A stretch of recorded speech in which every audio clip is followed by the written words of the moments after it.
thinking about life and living life are two different things.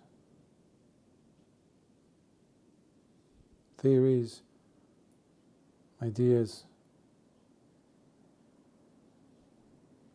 doing studies on life, coming up with conclusions and etc. about life is one thing. But when it comes down to truly living it, genuinely facing life, facing its many difficulties, that is a totally, as they say, a different ball game, entirely different. But this does not mean that we have to start flailing our arms and say, things are out of my control, I can't do anything, and I have to give up, give in, throw in the towel. No, far from it.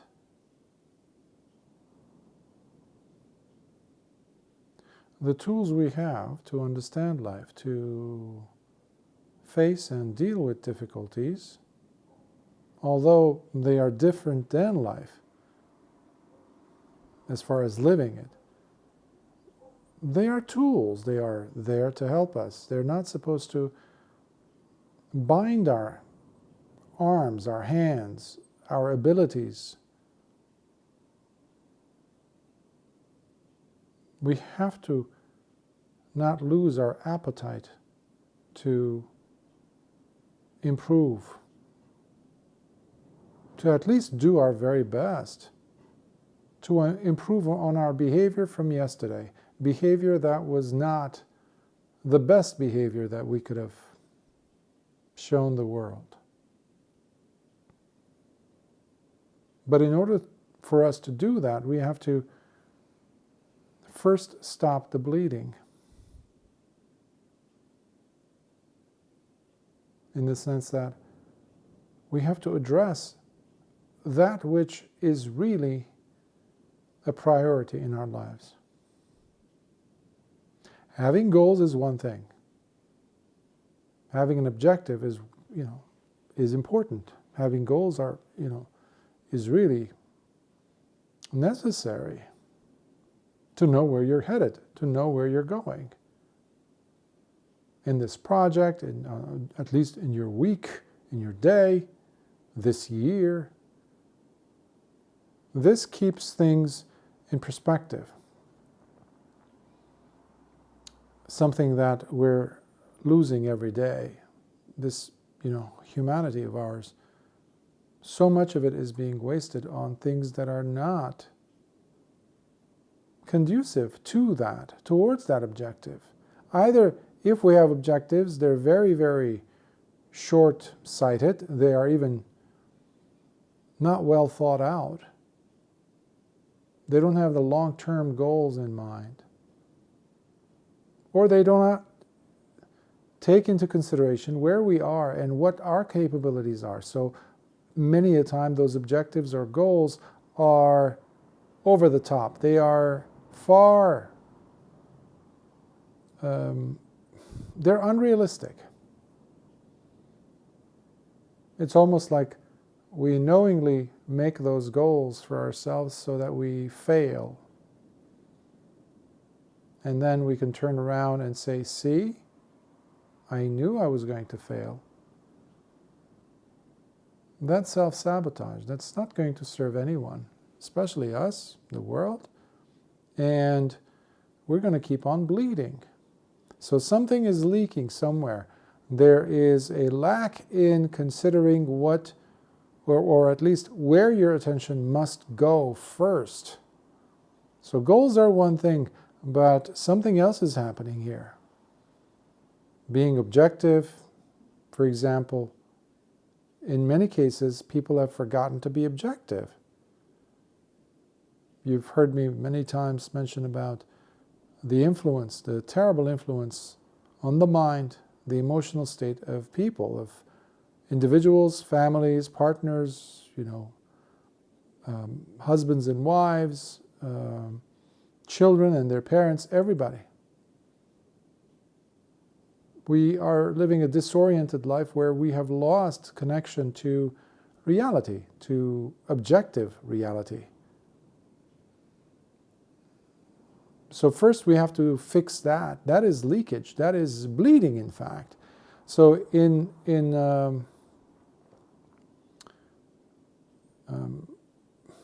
emergency, paramedics, for example, in emergencies, when there's a catastrophe, there's a major crisis, such as a terrible event has taken place, people are injured, if it's on the road or a train crash, anything, where a lot of people have been hurt. First of all, those who reach there, the first responders, will do something called triaging. It's a French term. What essentially is doing is basically they're going to prioritize which group of victims from this catastrophe, from this, let's say, train crash or car accident, major pileup, whatever it is.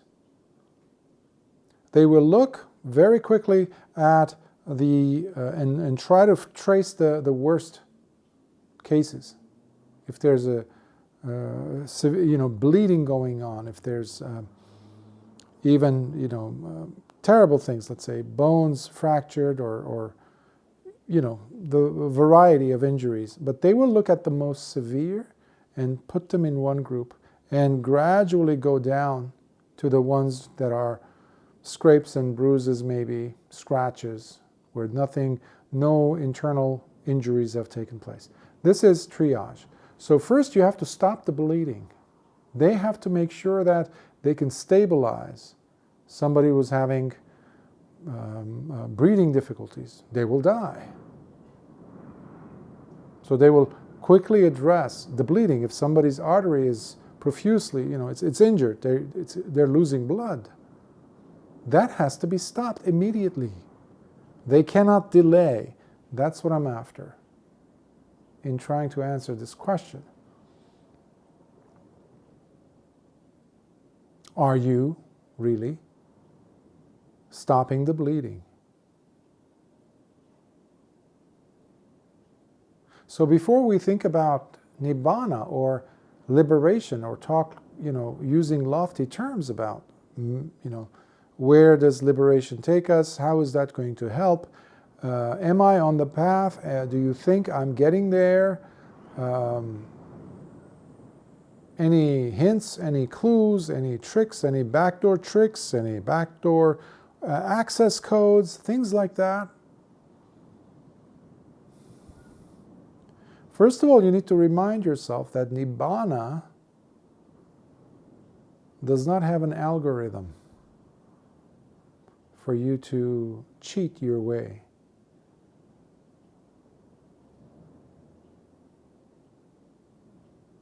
And to get it, quote unquote, to accomplish it, that's one more check on my checklist of things that I want to accomplish.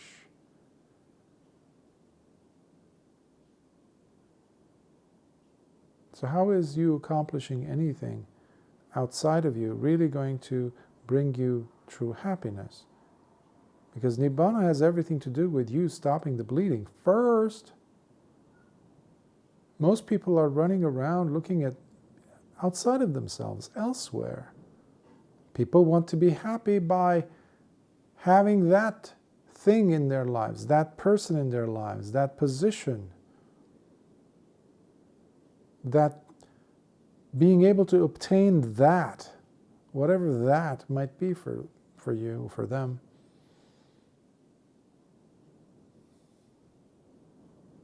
But the question that needs to be asked is, am I truly contented? Am I truly at peace? Am I truly happy? Or am I still a slave?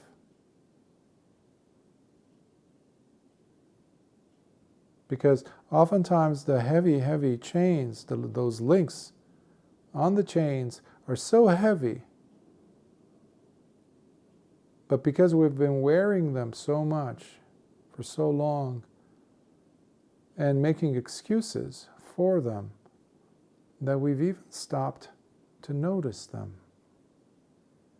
Now, this is where your meditation practice will lead you to first see that there are chains around you, around your ankles, around your wrists, around your neck, around your waist.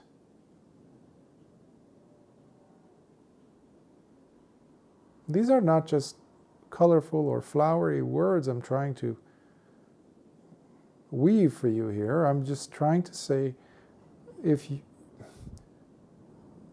find ways for you to come to acknowledge the work that has to be done with you. It's a personal work that doesn't require the outside world. First, in order for it to work. The world doesn't have to be in an excellent state of peace in order for you to continue breathing. Remember the objectives I was mentioning? We have become very much, as a collective, a term that we use in psychology and in psychotherapy is all or nothing thinking. That's what we've been following, apparently. That's why we keep shooting for the stars, but we never look how far we've come, even if we land in the mud from where we were. Because to have ambitions, to have goals are necessary, as I said, but to also be realistic with the type of goals, with what you're able to accomplish at this point. No wonder that many people will become discouraged from the real practice, from the real training of meditation. And anything worthwhile will require authentic, real work. Real work is not about avoidance. Looking to stop the bleeding is basically saying, I'm not avoiding anything. I'm doing the proper triage here. I'm trying to address the most important question here. So if the person has zero virtue, if the person keeps lying, if you happen to be that person, I'm not going to presume that, but let's say you are. If there are certain shortcomings that you find yourself unable to crawl out of, but at the same time you're hoping to attain deep levels of peace, forget about it. It's not going to work. So you have to look at the bleeding. Sometimes it's going to take some work. When we were kids, we used to have, the bicycle wheels, sometimes it would have, obviously, holes in it. The air would be, it wouldn't be inflating well, the tire, the tube inside the bicycle wheel, I forgot the name of it. Anyhow, we used to take it to a professional, at least in the beginning, from what I remember, and I would see the person dipping it in a basin of water after filling it up with some air, the tube, the thing inside the bike tire, and then all of a sudden you would see bubbles, because I was trying to squeeze and hear hissing sound or something like that could tell me that this is where the hole is, the crack is, the fracture. in the tire, but I wasn't successful until I would see how he's doing it in the water. So it would take some finesse, some looking. And that looking is a good thing, to be able to discern. So check out which part of your life is leaking. Which part of your life is leaving you empty? Perhaps you need to reshuffle your inventory of friends, those whom you consider as your friends, as your buddies, as your friends, as your whatever.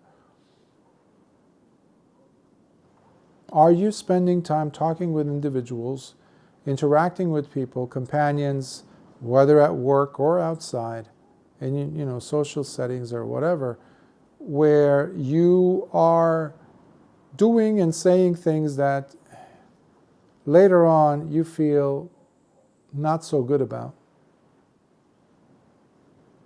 How about habits? Do you have certain habits that you can go on without?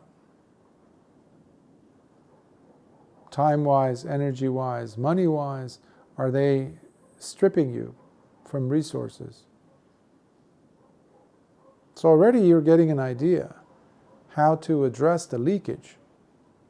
And as you're doing this, what you're applying basically is wisdom. You're applying intelligent effort in the right way by taking action in fixing your life. You didn't go outside to fix it through, externally coming back in. No, you're working inside out. So this is taking responsibility. This is really stopping the bleeding. And as far as the loftier goals, such as Nibbana or freedom from suffering, which is what we're working towards, the whole Dhamma is about that. The teachings of the Buddha is basically about working smart. So Nibbana is not something that you're going to figure out by doing some tricks here and there, by reading something, by adhering to some way of thought, developing new ideas, or belonging to this group or that group.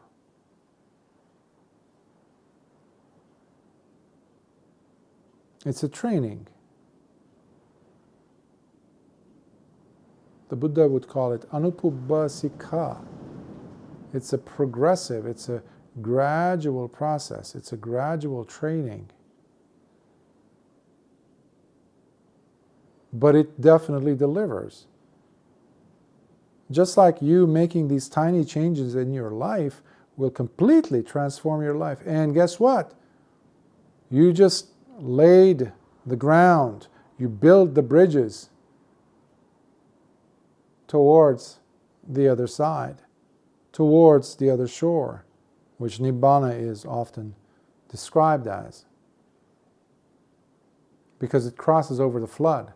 But you cannot jump into the water, into the flood, expecting yourself to cross without having the right means. And that's what this is. When you're working on your life, as in fixing these shortcomings, fixing these tendencies, these habitual patterns, you're getting closer.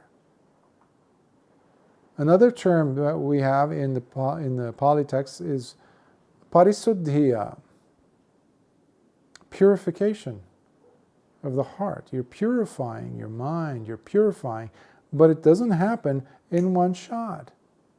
There's no genie that's going to come out of a bottle and all of a sudden it's going to do it for you. But that's what we live in. That's the time period we're in, where everybody is expecting something like that to happen. If they can just hack this, have the right algorithm, and boom, Nibbana too could happen. It doesn't work like that. there's an English saying, right? Rome was not built in a day. Anything that is